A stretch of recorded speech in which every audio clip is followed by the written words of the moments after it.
एक छोटे से गांव में अली नाम का एक मेहनती पकौड़े और समोसे वाला रहता था। वो हर रोज सुबह जल्दी उठता, ताज़ा आलू, प्याज और बेसन लाता और मज़ेदार पकौड़े और समोसे बनाता। जब वो अपनी रेढ़ी लेकर गांव की गलियों में जाता तो खुशबू हर तरफ फैल जाती। बच्चे स्कूल से वापसी पर खुशी खुशी उसके पास आते और कहते, अली भाई, हमें गरम गरम समोसे दें। अली हमेशा मुस्कुराकर बच्चों को ताज़ा और मज़ेदार पकौड़े और समोसे देता।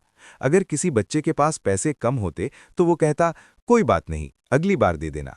इसी वजह से गांव के सब लोग उसे बहुत पसंद करते थे।